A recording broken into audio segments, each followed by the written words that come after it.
सभी विद्यार्थियों को नमस्कार। मैं उमेश माथुर विजयी भव डिजिटल लर्निंग प्लेटफॉर्म पर आपका स्वागत करता हूं। आप पढ़ रहे हैं इस समय क्रमचय संचय। कल आपने बेसिक चीज़ें पढ़ी थी। सबसे पहले आपने पढ़ा था ये क्रमगुणित, उसके बाद फंडामेंटल लॉ ऑफ काउंटिंग, फिर दो शब्द आ गए थे व्यवस्था और समूह।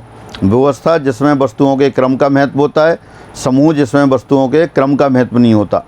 उसके साथ साथ आपने क्रमचय और संचय की परिभाषा पढ़ी। क्रमचय यानी कुछ वस्तुओं का ऐसा संग्रह जिनमें उनके क्रम का महत्व हो। कुछ वस्तुओं का ऐसा संग्रह जिनमें उनके क्रम का महत्व हो व्यवस्था कहलाती है। और दी हुई वस्तुओं में से कुछ या सभी को एक साथ लेकर जितनी व्यवस्थाएं बनाई जा सकती हैं वो उन वस्तुओं के क्रमचय कहलाते हैं। इसी तरह से जब किसी संग्रह में वस्तुओं के क्रम का महत्व ना हो तो वो उन वस्तुओं का समूह कहलाता है। और दी हुई वस्तुओं में से कुछ या सभी को एक साथ लेकर जितने समूह बनाए जा सकते हैं वो उनका संचय कहलाते हैं। फिर n वस्तुओं में से r वस्तुओं को लेकर बनाए गए क्रमचयों की संख्या को NPR से व्यक्त करते हैं। और n वस्तुओं में से r वस्तुओं को एक साथ लेकर बनाए गए संचयों की संख्या को NCR से व्यक्त करते हैं। तो अब हम लेते हैं NPR का मान। NPR से मतलब क्या है? Number of combinations of n things taking r at a time. NPR क्या बताया? n वस्तुओं में से r को लेकर जितनी व्यवस्थाएं बनाई जाएंगी उन व्यवस्थाओं की संख्या को NPR से व्यक्त करते हैं। तो NPR का मान निकालने के लिए वैसे तो डायरेक्ट याद करना है आपको NPR का मान। NPR का मान एक बार मैं बता देता हूँ कितना होता है। NPR बराबर होता है n factorial upon n minus r factorial. ये आपको डायरेक्ट लर्न करके रखना है, पर थोड़ा सा अपन एक्सप्लेनेशन देख सकते हैं कैसे बन जाता है, तो वो देखते हैं आप। तो NPR का मान निकालने के लिए आप एक एग्जाम्पल लेते हैं। एग्जाम्पल ऐसा करते हैं, आप एक बड़ा हॉल ले लेते हैं। सपोज ये पिक्चर हॉल है और इस पिक्चर हॉल में n सीट्स हैं, n कुर्सियाँ हैं। n सीट्स पर आपको r दर्शकों को, r ऑडियंस को अरेंज करना है। जितने तरह से अरेंज कर देंगे वो व्यवस्था हो जाएंगी और वही NPR का मान होगा। NPR का मान क्या है? n वस्तुओं में से r को एक साथ लेकर बनाई गई व्यवस्थाओं की संख्या। अब उसको मान निकालने के लिए क्या कर रहे हैं? एक आपने बड़ा हॉल ले लिया, पिक्चर हॉल ले लिया, और पिक्चर हॉल में n सीट्स हैं, n कुर्सियाँ हैं, n सीट्स हैं और r ऑडियंस हैं, r दर्शक हैं। n सीट्स पर r ऑडियंस को अरेंज करना है। जितने तरह से आप अरेंज कर देंगे उतनी ही क्या होगा? NPR का मान आ जाएगा। तो सबसे पहले अपन देखते हैं, पहला दर्शक आया, फर्स्ट ऑडियंस। तो पहला दर्शक आया, इस पहले दर्शक को या तो कोई बैठाएगा या इससे कह दिया जाएगा अपने आप जाके बैठ जाएगा। तो पहला दर्शक आया, इस दर्शक को बैठने के तरीके कितने? पहला दर्शक किसी भी कुर्सी पर बैठ सकता है। n कुर्सियाँ हैं तो पहले दर्शक के लिए कितनी चॉइस है? n choice. पहला दर्शक आएगा या तो वो खुद बैठ जाएगा या कोई उसको बैठाएगा। कहाँ बैठाएगा? हॉल में। हॉल में कितनी कुर्सियाँ हैं? n, यानी पहला दर्शक n तरीके से बैठ सकता है। अब एक बैठ गया तो एक कुर्सी तो भर गई, एक कुर्सी भर गई। अब कितनी कुर्सियाँ बची? वहाँ n-1।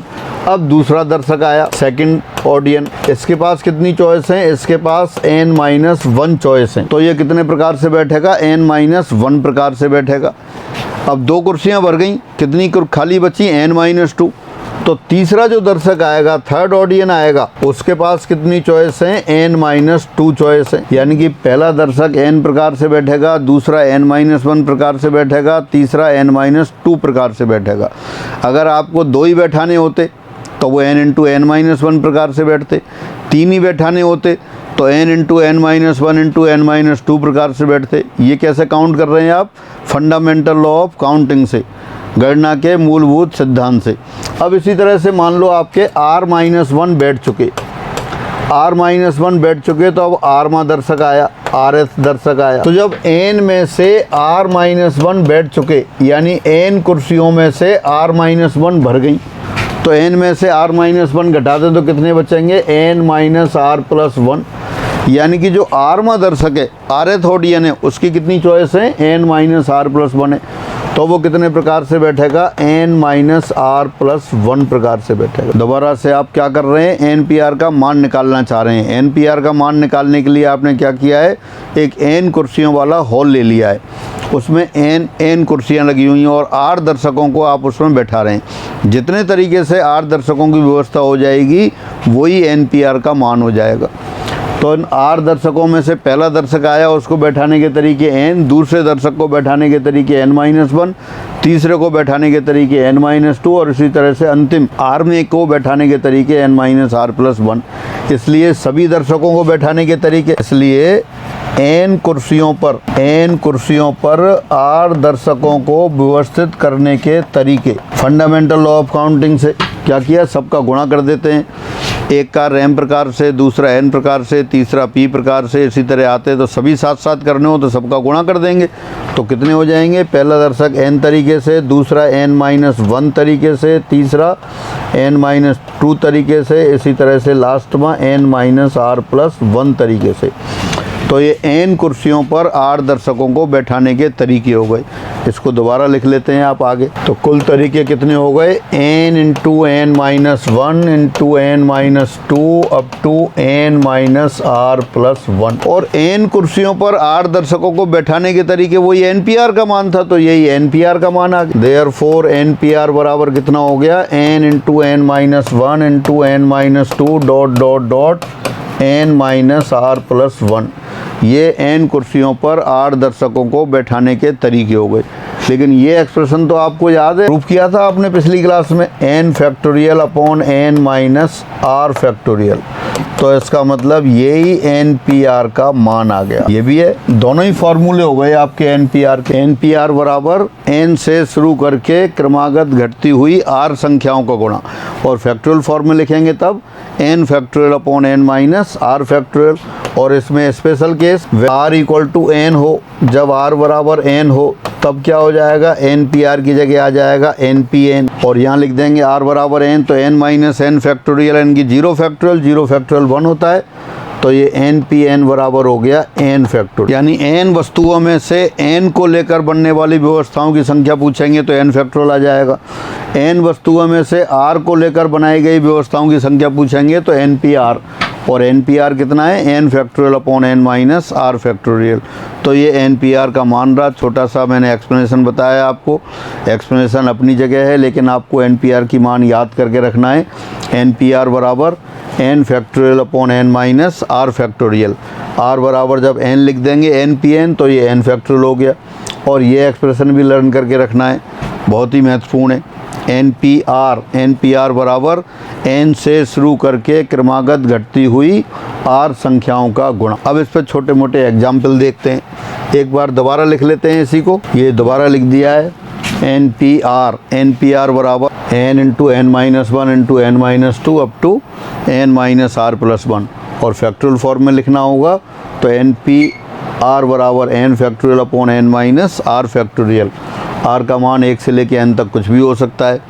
और जब r बराबर n लिख दिया आपने तो n factorial upon n - n factorial, n - n factorial 0 factorial, यानी कि NPN बराबर हो गया n फैक्टोरियल, क्योंकि 0 फैक्टोरियल 1 हो जाता था।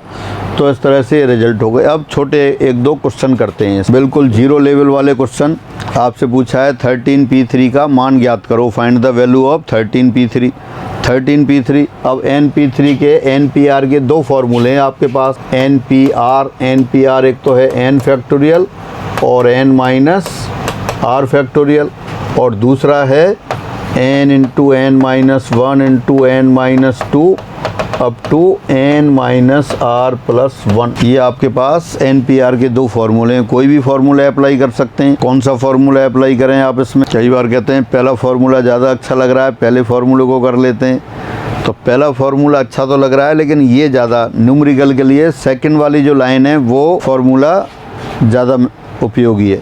देखते हैं 13P3 NPR कैसे याद किया था आपने, n से शुरू करके क्रमागत घटती हुई r संख्याओं का गुणा। 13P3 13 से शुरू करके क्रम से घटती हुई 3 संख्याओं का गुणा। ये आ गया, गुणा कर देते हैं। 13 × 12 26, 6 और 156 गुणा 11 17 16 आ गया। तो ये आपका आ गया। और अगर आप पहले वाले फॉर्मूले से करते 13P3 तो ये क्या होता, ऊपर आता 13 फैक्टोरियल, नीचे आता 13 - 3 फैक्टोरियल। अब ऊपर 13 फैक्टोरियल रहा और नीचे आ गया आपके पास 10 फैक्टोरियल। अब 10 फैक्टोरियल और ये अब 13 फैक्टोरियल को एक्सपेंड करें आप, वो आता आपके पास 13 × 12 × 11 × 10 फैक्टोरियल और नीचे फिर 10 फैक्टोरियल। तो इसमें क्या आ जाएगा आपका, ये 10 फैक्टोरियल से कैंसिल हो जाता और फिर लास्ट में वही 1716, यानी कि जो एक्स्ट्रा स्टेप हो गया। तो पहले ये फैक्टोरियल सॉल्व करना पड़ता, तब आप उस लाइन पर आते, यहाँ डायरेक्ट हो गया। तो फाइनली ये है कि किस तरह करेंगे आप, जब न्यूमेरिकल वैल्यू होगी तो सेकंड जो मल्टीप्लिकेशन वाली लाइन है इससे आप कैलकुलेशन करेंगे। एक और क्वेश्चन लेते हैं। If NP3 = 990 then find the value of n।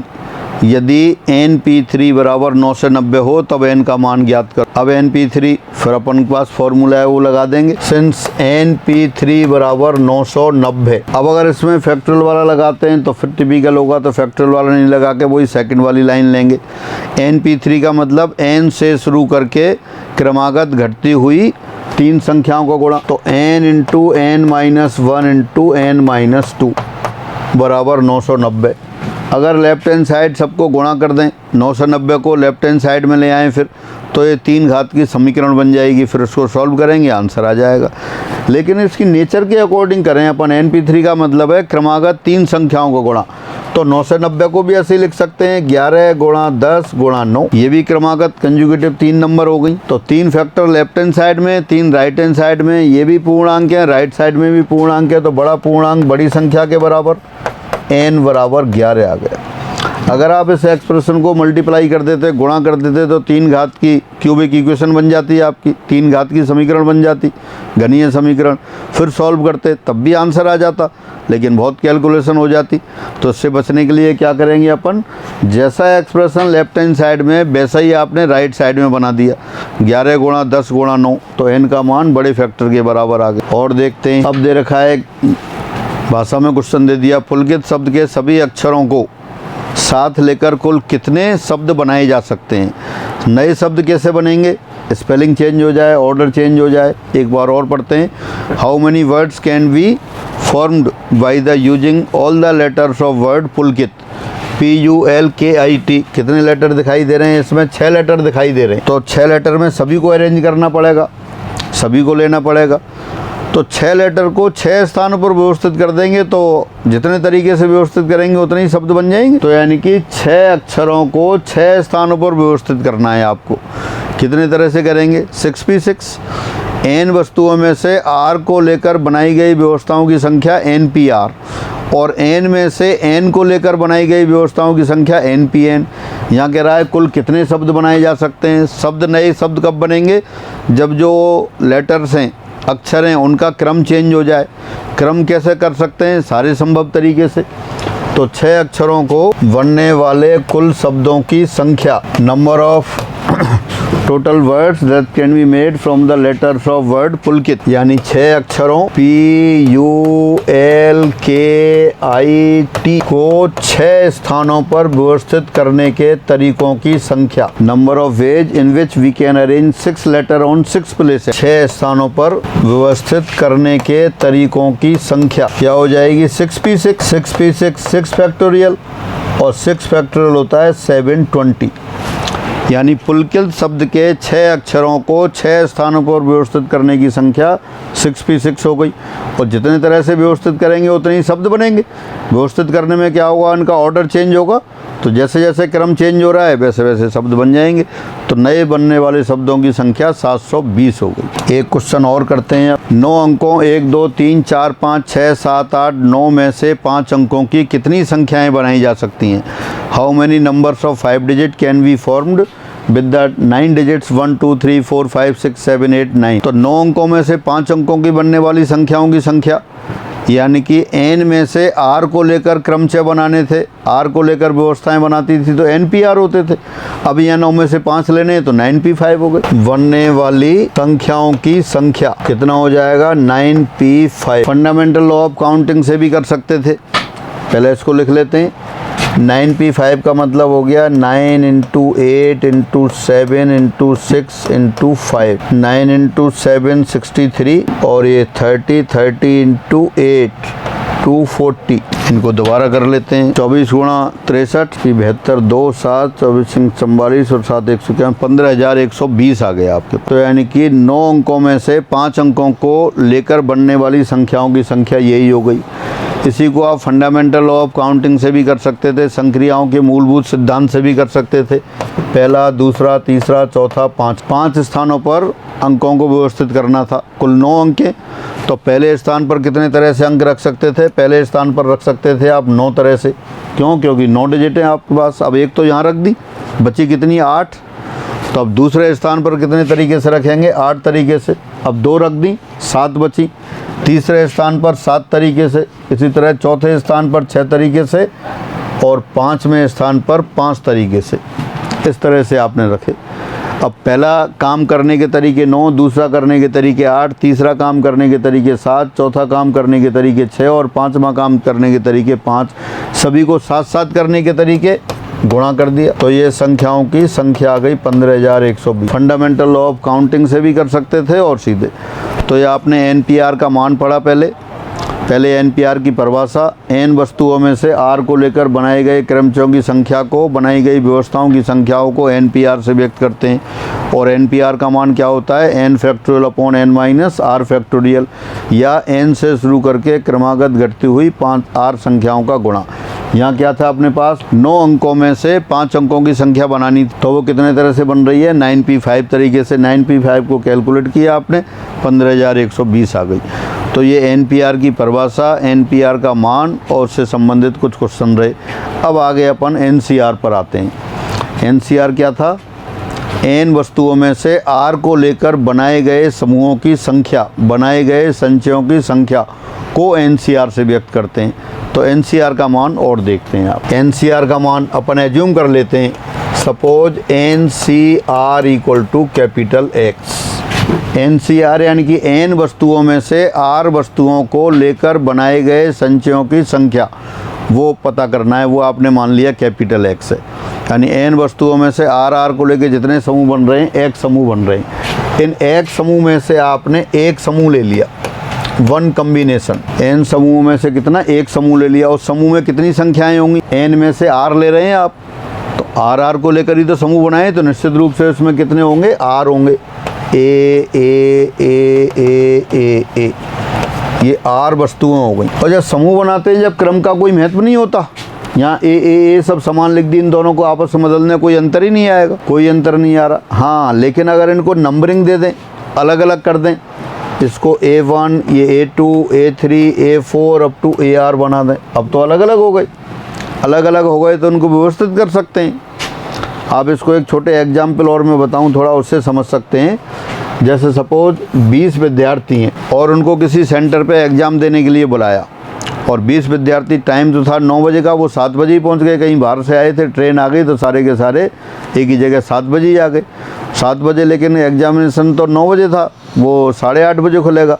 तो सब लोग क्या किया कि वहाँ बाहर में कोई मजारी तमाशा दिखा रहा था, सब उसके चारों ओर खड़े हो गए। वो वहाँ क्या है, उसका मजारी जो गेम दिखा रहा है, डमरू बजा रहा है गेम, तो वहाँ खड़े हैं। तो ये 20 की भीड़ है, यहाँ क्रम का कोई महत्व नहीं है। अब किसी का फ़ोन आ गया, मोबाइल आया, तो वहाँ से पीछे आगे से निकल के पीछे आ गया, बात कर ली, फिर वो दूसरी जगह खड़ा हो गया। यानी कि यहाँ इन 20 लोगों में क्रम का कोई महत्व नहीं। अब जैसे ही 8:30 बजे घंटी बज गई, सब लोग अंदर चले गए। अंदर भी हॉल में क्या है, 20 सीट्स हैं और 20 सीट्स पर नंबरिंग डली हुई है, तो वो सब अपने अपने रोल नंबर के अकॉर्डिंग वहाँ जाके बैठ गए। तो बाहर तो अपनी पोजीशन चेंज कर सकते थे, अब चेंज नहीं कर सकते। अब क्या है, अंदर अरेंजमेंट है।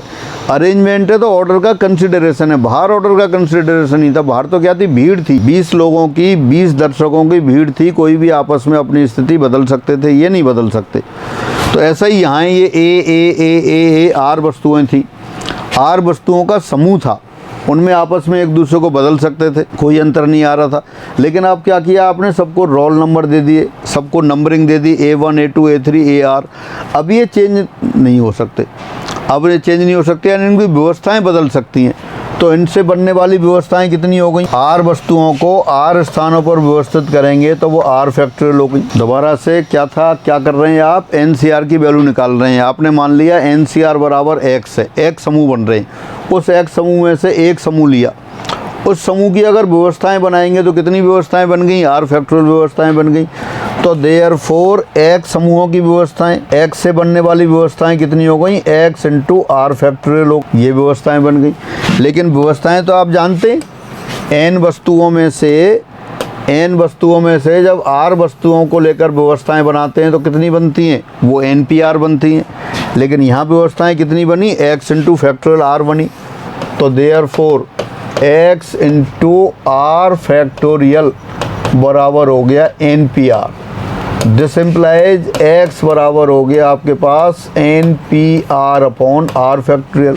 लेकिन x तो NCR के बराबर था, तो इसका मतलब NCR बराबर NPR अपॉन r फैक्टोरियल। तो ये NCR का मान आ गया। दोबारा से डिस्कस करते हैं एक बार शुरू से। क्या करना था आपको? NCR का मान निकालना था। NCR क्या होता है? n वस्तुओं में से r को एक साथ लेकर बनाए गए समूहों की संख्या। Number of combinations of n things taking r at a time is denoted by NCR। First of all we assume NCR equal to capital X। पहले आपने मान लिया NCR बराबर X है। X समूह बन रहे हैं, X समूह में से एक समूह लिया। प्रत्येक समूह में कितने अवयव होंगे? R अवयव होंगे। R क्यों होंगे? क्योंकि n में से R को लेके तो बना ही रहे हैं आप, तो हर समूह में R अवयव हो गए। लेकिन सारे अवयव कैसे हैं? आइडेंटिकल, उनका क्रम नहीं बदल सकते। जैसे भीड़ है, जैसे वो चौकीदारी कर रहे हैं, तो कोई क्रम का कोई महत्व नहीं है, कोई कहीं भी चौकीदारी कर सकता है। तो लेकिन जब इनको नंबरिंग दे दिया तब ये अलग अलग हो गए, तो इनको व्यवस्थित किया जा सकता है। तो इन R वस्तुओं को R स्थानों पर व्यवस्थित करने के तरीके R फैक्टोरियल। एक समूह से कितनी व्यवस्थाएं बन रही थी? R factorial. तो एक समूहों से कितनी व्यवस्थाएं बन गई? X into R factorial. X into R factorial व्यवस्थाएं बन गई। लेकिन व्यवस्थाएं तो आप पहले से जानते हैं, n वस्तुओं में से R को लेकर बनने वाली व्यवस्थाओं की संख्या NPR। तो x इंटू R फैक्टोरियल बराबर NPR हो गया। x बराबर NPR अपॉन R फैक्टोरियल हो गया। फिर NPR, अब NPR की वैल्यू तो आप पहले से जानते हैं, फैक्टोरियल वाली वो रख देते हैं, वो आगे रखते हैं। तो यहाँ आपने क्या निकाला? NCR बराबर, ये आ गया आपके पास NPR अपॉन R फैक्टोरियल। ये आप याद करके रखेंगे। अब यहाँ NPR की वैल्यू फैक्टोरियल की टर्म में लिख देते हैं। क्या आ जाएगी वो? NCR तो ये है ही, NPR को लिख दिया n factorial upon n minus R factorial, और R फैक्टोरियल पहले से ही था, तो ये NCR का फॉर्मूला बन गया। ये आपको लर्न करके रखना है। NCR बराबर n factorial upon R factorial into n minus R factorial. और इसको भी एक्सपेंड करके लिख सकते हैं आप। NCR बराबर NPR तो लिख दिया आपने n into n minus 1 into n minus 2 up to n minus R plus 1, और नीचे वाले को लिख दिया R फैक्टोरियल, तो 1 into 2 into 3 into 4 up to R। तो ऊपर तो आ गया n से शुरू करके लगातार घटती हुई R संख्याओं को गुणा, और नीचे आ गया 1 से शुरू करके लगातार बढ़ती हुई R संख्याओं को गुणा। ऊपर भी R है, नीचे भी R है। नीचे 1 से लेके R तक की संख्याएं, ऊपर n से घटती हुई R फैक्टर से। तो फाइनली आप याद करेंगे NCR बराबर NPR अपॉन R फैक्टोरियल, या n factorial upon R factorial into n minus R factorial, या एक्सपेंशन वाला NCR बराबर n into n minus 1 n minus 2 dot dot dot n minus R plus 1 upon 1 into 2 into 3 up to R। तो ये NCR का मान रहा। तो ये आप लर्न करके रखेंगे। एक बार दोबारा लिख लेते हैं इसी को। ये आ गया आपके पास NCR का मान, जो पहले आपने लिखा था उसको एक बार दोबारा लिख दिया है। Value of NCR NPR upon R factorial, या इसको लिख सकते हैं, एक्सपेंड कर दें NPR को, n factorial upon R factorial into n minus R factorial. अब इसका प्रसार कर दिया, पहले फैक्टोरियल की टर्म में लिख दिया था। NCR बराबर आ गया n into n minus 1 into n minus 2 dot dot dot n minus R plus 1 upon R factorial, या R फैक्टोरियल को भी लिख सकते थे 1 2 3 अप टू R तक। नीचे भाषा में लिख दिया n से शुरू करके लगातार घटती हुई R संख्याओं का गुणा, और नीचे 1 से शुरू करके लगातार बढ़ती हुई R संख्याओं को गुणा। एक बार और देखते हैं product NCR equal to product of R conjugative decreasing numbers starting with n, और डिनोमिनेटर में product of R conjugative increasing numbers starting with 1। तो नीचे इंक्रीजिंग नंबर 1 से लेके R तक, ऊपर डिक्रीजिंग n से लेके n माइनस R प्लस 1 तक। तो ये वैल्यू आप लर्न करके रखेंगे। अब एक दो क्वेश्चन देखते हैं छोटे छोटे जीरो लेवल वाले। ये आ गया find the value of 14C3, 14C3 का मान ज्ञात करो। तो बेहद आसान। 14C3 जब न्यूमेरिकल होगा तो फैक्टोरियल वाला अप्लाई नहीं करेंगे, जो एक्सपेंसेड फार्मूला है वो वाला करेंगे। क्या लिखा ऊपर, 14 से शुरू करके लगातार घटती हुई 3 संख्याओं को गुणा, नीचे 1 से शुरू करके लगातार बढ़ती हुई 3 संख्याओं को गुणा, 2 गुणा 3 6, इससे कैंसिल कर दिया तो फाइनली आ गया ये 14 × 13 × 2, यानी कि आप ले सकते हैं 14 × 26, 84 8 28 और 8 36 364। ये आपकी 14C3 की वैल्यू हो गई। अब आपको एक और क्वेश्चन दे दिया, 20 खिलाड़ियों में से 11 की टीम कितने प्रकार से बनाई जा सकती है। In how many ways A team of 11 players can be form from A group of 20 players. 20 खिलाड़ियों में से 11। अब आपको ये डिसाइड करना है कि परमुटेशन लगाएंगे या कम्बिनेशन लगाएंगे। जब 11 का सिलेक्शन करना है, ऑर्डर का कोई कंसिडरेशन ही नहीं है, तो 20 में से 11 को चुनने के तरीके कितने हो गए, 11 की टीम चुनने के तरीके ये हो जाएंगे आपके पास 20C11। n वस्तुओं में से r को चुनने के तरीके NCR, तो 20 में से 11 को चुनने के तरीके 20C11। और 20C11 इसको आप इस तरह लिख सकते हैं 20 factorial upon 11 factorial into 20 minus 11 factorial. और जब आपको इस तरह से न्यूमेरिकल करना होता है तो ये अपन काम में नहीं लेते, ये काम में नहीं लेते, तब किसको लेते हैं अपन, एक्सपेंशन वाले को। या तो यहाँ से एक्सपेंशन कर दें या इसको डायरेक्ट लिख दें। तो क्या आ जाएगा, ऊपर 20 से शुरू करके क्रमागत घटती हुई 11 संख्याओं को गुणा, ये आप अपने आप कर लेना। तो ये जो भी आंसर आ जाएगा आपका, अभी आप 20C11 भी लिख सकते हो। तो इस तरह से ये 20 में से 11 की टीम चुनने के तरीकों की संख्या हुई। फिर आगे देखते हैं, ये दे रखा है 12 असमरेखीय बिंदुओं से कितने त्रिभुज बनाए जा सकते हैं। How many triangles can be form from 12 non collinear points. 12 बिंदु हैं लेकिन वो एक ही रेखा में नहीं है, एक रेखा में होते तो त्रिभुज नहीं बनता। तो त्रिभुज बनाने के लिए क्या आवश्यकता होती है, 3 बिंदुओं का चयन करना जरूरी होता है। 3 बिंदुओं का चयन करना है तो 12 में से 3 के जितने समूह बन जाएंगे उतने ही त्रिभुज बन जाएंगे। तो 12 में से बनने वाले त्रिभुजों की संख्या कितनी हो गई, 12C3। 12 बिंदु हैं, उनमें से कोई भी एक रेखा में नहीं है, कोई भी 3, 2 तो हमेशा एक रेखा में होते हैं। तो 12 असमरेखीय बिंदु, उनमें से 3 बिंदु जितने तरह से चुन लेंगे उतने ट्राइंगल बन जाएंगे। और 3 चुनने के तरीके हो गए 12C3। अब इसको सॉल्व कर लो आप, 12 × 11 × 10 बटे 1 × 2 × 3, 6 से कैंसिल कर दिया आपने, 2 22 220 हो गए। तो 12 बिंदुओं में से कितने त्रिभुज बनाए जा सकते हैं, 220 त्रिभुज बनेंगे। तो इस तरह से छोटे छोटे एग्जाम्पल रहे, आपने क्या पढ़ा, NPR और NCR। अब आगे देखते हैं इन दोनों में डिफरेंस क्या है। क्रमचय व संचय में अंतर, difference between permutations and combination. अपन परिभाषा से ही लेके चल रहे थे, 2 शब्द लिए थे आपने, एक व्यवस्था और एक समूह। जितनी व्यवस्थाएं होती हैं वो क्रमचय कहलाते हैं और जो समूह बनते हैं वो संचय कहलाते हैं। व्यवस्थाएं कब बनती हैं, जब क्रम का महत्व होता है। संचय कब बनते हैं, जब क्रम का महत्व नहीं होता। तो यही अंतर है, क्रम का ही अंतर है।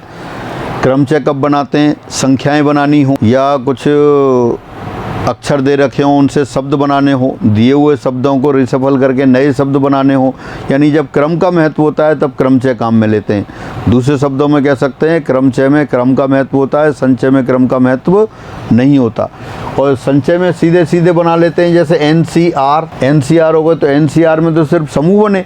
अब हर समूह के अवयवों को व्यवस्थित और कर दें, व्यवस्थित और करेंगे तो क्रमचय बनेंगे। तो निश्चित रूप से क्रमचय की संख्या कैसी होगी, NPR NCR से निश्चित रूप से बड़ा होता है। बराबर कब आ जाएगा, जब n वस्तुएं इनमें से एक को लेकर क्रमचय बनाने हो या संचय बनाने हो तो बराबर हो जाएंगे। जब R और N बराबर, जैसे n में से एक ही लेना है तो समूह बना लो चाहे क्रमचय बना लो, वो एक ही बात होगी।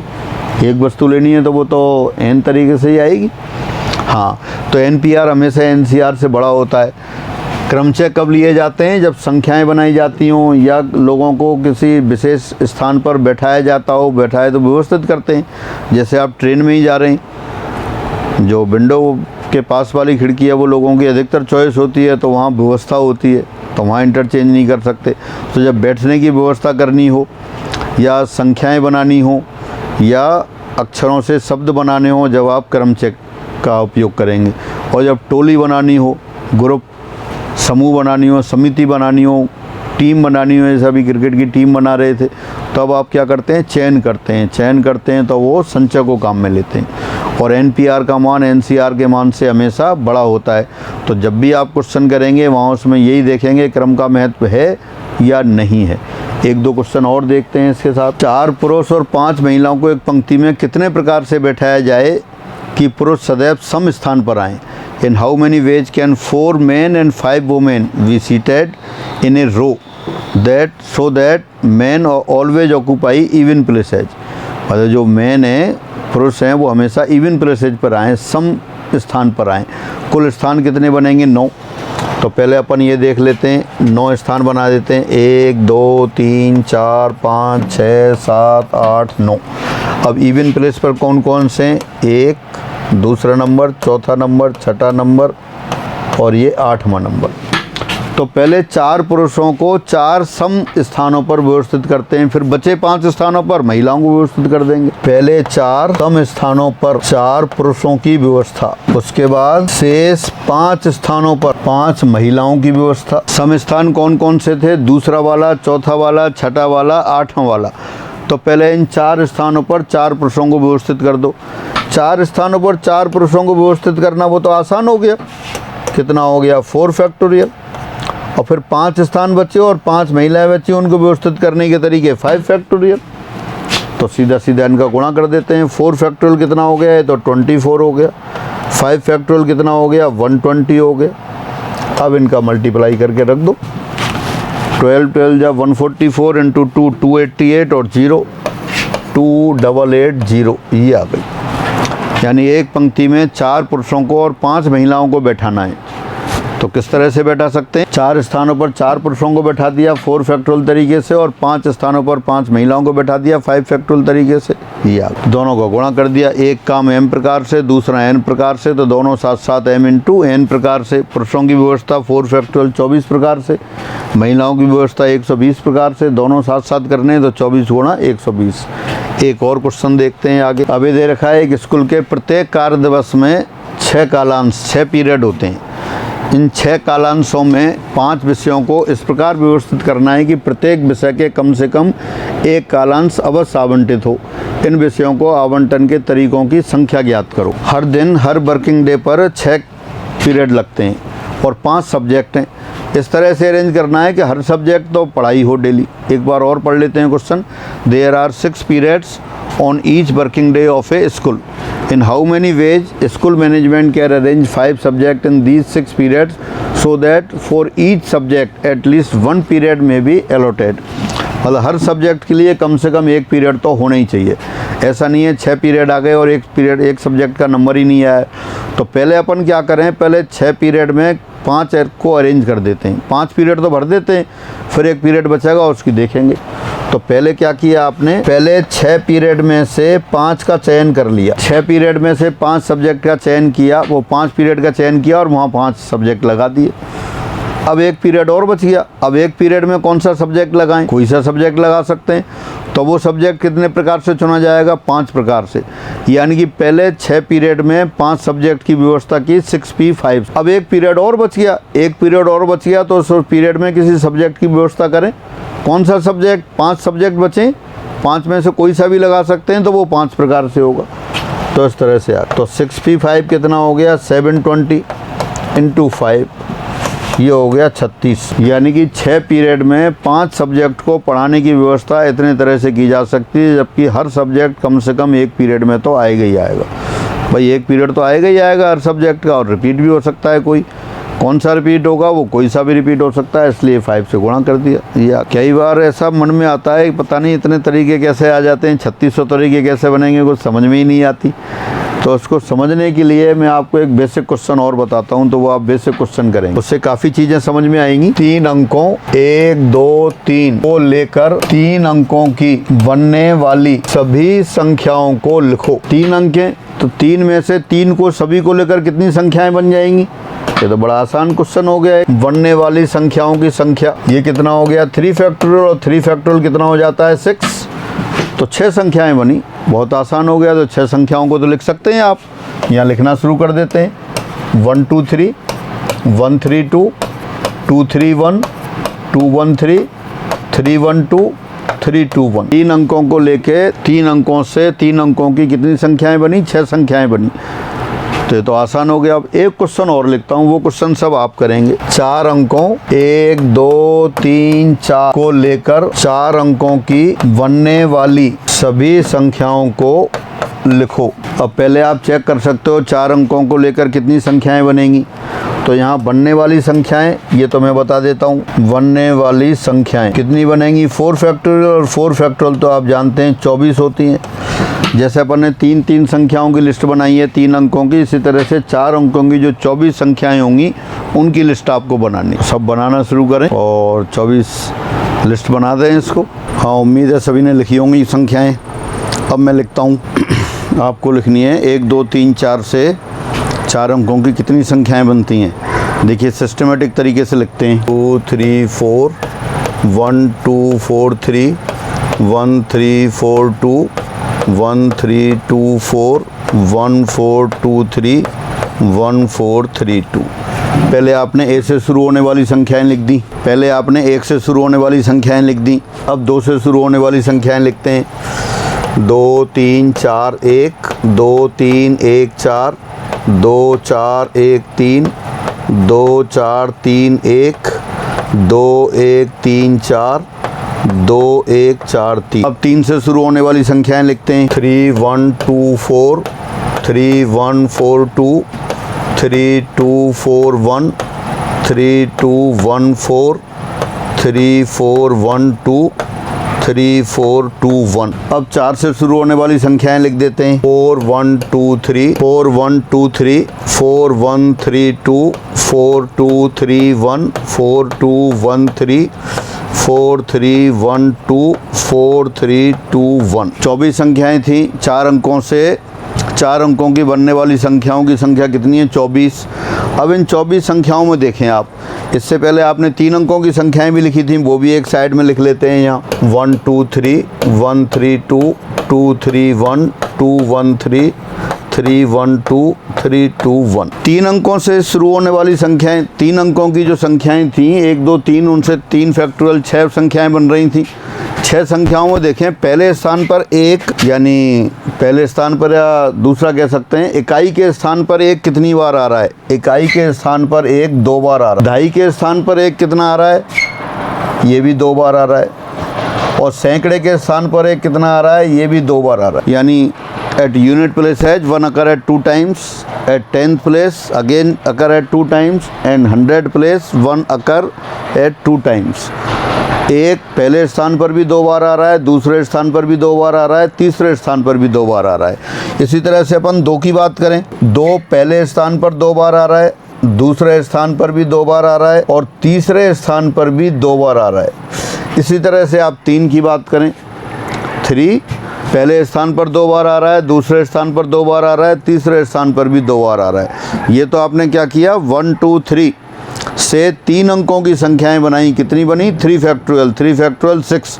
उन 6 संख्याओं में से पहले स्थान पर 1 2 बार आ रहा है, 2 2 बार आ रहा है, 3 2 बार आ रहा है। दूसरे स्थान पर देखें, 1 2 बार आ रहा है, 2 2 बार आ रहा है, 3 2 बार आ रहा है। इसी तरह थर्ड प्लेस पर देखें, 1 1 2 टाइम्स है, 2 2 2 टाइम्स है, 3 3 भी 2 टाइम्स है। यानी हर नंबर हर स्थान पर बराबर बार आ रहा है।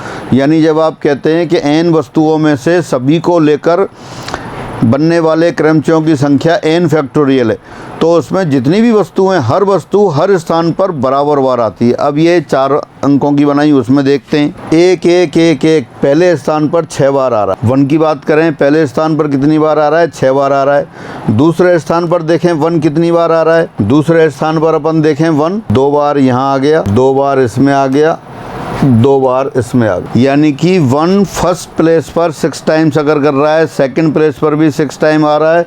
थर्ड प्लेस पर देखते हैं, थर्ड प्लेस पर देखें 2 बार यहाँ आ गया, 2 बार यहाँ आ गया, और 2 बार यहाँ आ गया। यानी कि 1। अब चौथे स्थान पर और देख लेते हैं एक बार, 2 बार इधर दिखाई दे रहा है, दूसरे कॉलम में भी 2 बार दिखाई दे रहा है, तीसरे कॉलम में भी, और चौथे कॉलम में भी 2 बार दिखाई दे रहा है। यानी कि जब आपने 1 2 3 4 से 4 अंकों की बनने वाली संख्याएं लिखी हैं, कुल कितनी बन गई थी? 4 फैक्टोरियल 24, 24। तो एक पहले स्थान पर 6 बार आ रहा है, दूसरे स्थान पर 6 बार आ रहा है, तीसरे स्थान पर 6 बार आ रहा है, चौथे स्थान पर 6 बार आ रहा है। ये तो सिर्फ आपने 1 के लिए काउंट किया, आप 2 के लिए काउंट कर लें। 2 भी ऐसा ही है, पहले स्थान पर 6 बार, दूसरे स्थान पर 6 बार, तीसरे स्थान पर 6 बार, चौथे स्थान पर 6 बार। फिर 3 की बात करें, 3 फर्स्ट प्लेस पर 6 टाइम्स है, सेकंड प्लेस पर भी 6 टाइम्स है, थर्ड प्लेस पर भी 6 टाइम्स है और फोर्थ प्लेस पर भी 6 टाइम्स है। यानी कि हर अंक हर स्थान पर बराबर बार आ रहा है। इसी तरह 4 की बात करें, पहले स्थान पर 6 बार आ रहा है, दूसरे स्थान पर कैलकुलेट करेंगे तब भी 6 बार है, तीसरे स्थान पर भी 6 टाइम्स है, फोर्थ प्लेस पर भी 6 टाइम्स है। यानी बहुत बेसिक कॉन्सेप्ट आ गया। और अगर ये आपको आता है तो बहुत से क्वेश्चन एग्जाम में आने वाले क्वेश्चन भी आप कर सकते हैं। हर समय नहीं, लेकिन ये एक बेसिक कॉन्सेप्ट की बात है कि जब आप n वस्तुओं को n स्थानों पर अरेंज करते हैं तो n फैक्टोरियल अरेंजमेंट बनते हैं। तब हर अरेंजमेंट में हर वस्तु हर स्थान पर बराबर बार आती है। एक वस्तु पहले स्थान पर उतनी बार आएगी जितने स्थान पर दूसरी बार आएगी, उतने स्थान पर ही तीसरे स्थान पर आएगी। प्रत्येक वस्तु प्रत्येक स्थान पर बराबर बार आएगी। कोई भी वस्तु है ए, पहले स्थान पर उतनी ही बार आएगी जितने बार दूसरे स्थान पर आएगी, तीसरे स्थान पर भी उतनी बार आएगी और nवें स्थान पर भी उतनी बार आएगी। तो ये आप बेसिक कॉन्सेप्ट और ये बने हुए दिखाई दे ही रहे हैं आपको। इसी तरह से अगर n में से r लेनी हो तो NCR, वो n में से r लेकर बनाने हो क्रमचय तो वो NPR क्रमचय होते हैं। हर क्रमचय में r वस्तु होती हैं, वहाँ भी हर वस्तु हर स्थान पर बराबर बार आती है। मतलब किसी भी वस्तु को आप प्रीफरेंस नहीं दे सकते, इम्पोर्टेंस नहीं दे सकते कि कौन कहाँ आएगा। अब आगे चलते हैं। अब एक ऐसी पे आधारित क्वेश्चन लिख दिया है, एग्जाम में आया हुआ क्वेश्चन है। अंकों 1, 2, 3, 4 से 4 अंकों की बनने वाली सभी संख्याओं में इकाई के स्थान पर आए अंकों का योग ज्ञात कर। अब इनके फॉर्मूले भी हैं, अपन भी फॉर्मूले बनाएंगे, अपनी सीट में भी दे रखा है और यहाँ भी फॉर्मूले बनाएंगे, लेकिन अभी फॉर्मूले की आवश्यकता नहीं है। एक बार दोबारा पढ़ लेते हैं question. Find the sum of digits occur on unit places of all 4 digit number formed with the digits 1, 2, 3, 4। 1, 2, 3, 4 से 4 अंकों की बनने वाली सभी संख्याओं में इकाई के स्थान पर आने वाले अंकों का योग ज्ञात करो। तो अभी बेसिक कॉन्सेप्ट आपको बताया कि हर अंक हर स्थान पर बराबर बार आता है। तो 4 अंक हैं तो एक इकाई के स्थान पर उतनी बार आएगा जितनी बार 2 आएगा, जितनी बार 3 आएगा और जितनी बार 4 आएगा। 4 अंकों की कुल संख्याएं कितनी बनेंगी? यहाँ पर टोटल जो नंबर बनेंगे वो कितने बनेंगे? टोटल नंबर ऑफ नंबर ये तो बने आपके फैक्टोरियल 4 यानी कि 24। ये 24 बने आप। अब इसमें से 4 डिजिट हैं, 4 से डिवाइड कर दें तो 6 आ रहा है, यानी कि 24 नंबर में हर नंबर हर स्थान पर 6 बार आएगा। 6 बार आएगा तो इकाई के स्थान पर भी 6 बार आएगा। तो इसलिए इकाई के स्थान पर आए अंकों का योग करना है आपको। तो क्या करें? एक को 6 बार जोड़ दें, 2 को 6 बार जोड़ दें, 3 को 6 बार जोड़ दें, 4 को 6 बार जोड़ दें। एक बार दोबारा देख लें। 4 अंकों से 4 अंकों की कितनी संख्याएं बन रही हैं? टोटल 24 संख्याएं बन रही हैं। कुल संख्याएं कितनी हो गई? 24 हो गई। और ये आपको पता है कि प्रत्येक अंक प्रत्येक स्थान पर बराबर आता है। 4 अंक हैं, 24 में 4 का भाग दो तो 6 आया, यानी कि हर अंक इकाई के स्थान पर 6 बार आएगा। तो इकाई के स्थान पर आए अंकों का योग करना है तो सबको 6-6 बार जोड़ दें। इकाई के स्थान पर आए अंकों का योग sum of digits on unit place कितना आएगा? 1 को जोड़ देते हैं 6 बार, 2 को जोड़ देते हैं 6 बार, 3 को जोड़ देते हैं 6 बार, 4 को जोड़ देते हैं 6 बार, सबको 6 बार जोड़ दिए। तो 6 गुणा 1 प्लस 6 गुणा 2 प्लस 6 गुणा 3 प्लस 6 गुणा 4, टोटल कितना हो गया? 6 इंटू 1, 2, 3, 4 सबको ऐड कर दें 10, तो ये 60 हो गया। यानी यूनिट प्लेस पर आए सभी अंकों का योग कितना हो गया? 60 हो गया। तो बहुत आसान सा क्वेश्चन, ये भी एग्जाम में आया हुआ है। अभी एक और क्वेश्चन लेते हैं। हाँ, फिर पढ़ते हैं क्वेश्चन। ये देखें, आरपीएससी फर्स्ट ग्रेड 2014 का क्वेश्चन है और बिल्कुल सिंपल क्वेश्चन। आपको एक छोटी सी बेसिक जानकारी से क्वेश्चन सॉल्व हो रहा है। आपको ये पता है कि जब भी परमुटेशन बनते हैं तो हर अंक हर स्थान पर बराबर बार आता है। उसी बेसिक जानकारी से अपन ये क्वेश्चन कर रहे हैं। अंकों 1, 2, 3, 4 से बनने वाली 4 अंकों की सभी संख्याओं का योग जबकि अंकों की पुनरावृत्ति नहीं हो। दोबारा पढ़ते हैं। The sum of all the 4 digit numbers that can be made with the digits 1, 2, 3, 4 when repetition of digits is not allowed। 4 तो अभी कितनी टोटल नंबर बनेंगे? 24 बनेंगे। अभी आपने बनाए थे 24 नंबर बनेंगे। तो अभी आपने देखा था कि इकाई के स्थान पर आए अंकों का योग कितना था? 60। जब इकाई के स्थान पर आए अंकों का योग 60 है तो दहाई के स्थान पर आए अंकों का योग भी 60 होगा, क्योंकि हर स्थान पर हर अंक बराबर आता है। तो 10th प्लेस पर भी 60 होगा, 100 प्लेस पर भी 60 होगा, 1000 प्लेस पर भी 60 होगा।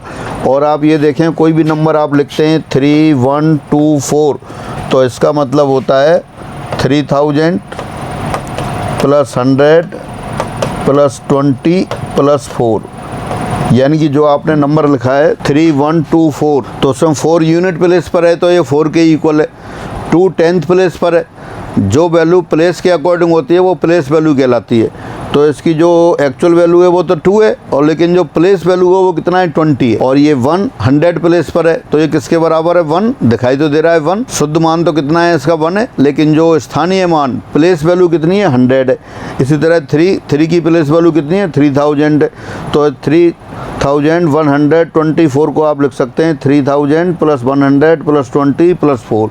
तो इस तरह से ही अपन सबको जोड़ लेते हैं। तो यहाँ आप देख सकते हैं इकाई के स्थान पर आए अंकों का योग वो आपने अभी ऐड कर लिया था। मैं दोबारा लिख देता हूँ, 6 × 1 + 2 + 3 + 4, ये 60 हो गया।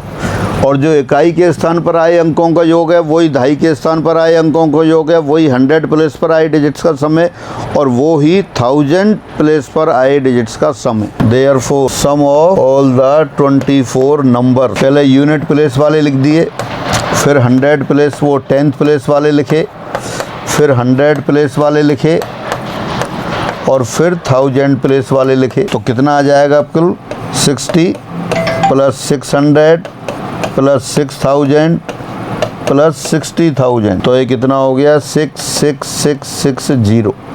ये आंसर आ गया। कौन सा आंसर आ रहा है आपका, सेकंड आंसर आ गया। तो ये आपका क्वेश्चन रहा, एग्जाम में आया हुआ क्वेश्चन था, और अपन ने कोई फॉर्मूला नहीं लगाया। इनके फॉर्मूले भी अवेलेबल हैं, अपनी सीट्स में भी हैं, और अभी अपन लास्ट में फॉर्म भी करेंगे। लेकिन यहाँ सिर्फ एक बेसिक इन्फॉर्मेशन आपने काम में ली कि जब भी आप परमुटेशन बनाते हैं, क्रमचय बनाते हैं, तो हर अंक हर स्थान पर बराबर बार आता है। तो आज की क्लास में इतना ही। सब लोग इसको रिवाइज करेंगे, सारी परिभाषाएं रिवाइज करेंगे। अभी ज़्यादा फॉर्मूले नहीं हुए हैं, सिर्फ एक NPR और NCR की वैल्यू बताई है, उन्हीं को रिवाइज करना है। क्वेश्चंस करने में कोई हड़बड़ाहट या जल्दबाजी नहीं करनी है, बार बार रिपीट करने हैं। जिन लोगों ने पहले पढ़ रखा है, पहले से आता है, तो कोई दिक्कत नहीं है। जिन लोगों ने पहले पढ़ा है लेकिन समझने में दिक्कत है या टिपिकल लगता है टॉपिक, तो वो बार बार इसको रिवाइज करेंगे, और जितना हो जाता है पहले उसी को देखेंगे। ठीक है, फिर आज इतना ही। सभी को नमस्कार।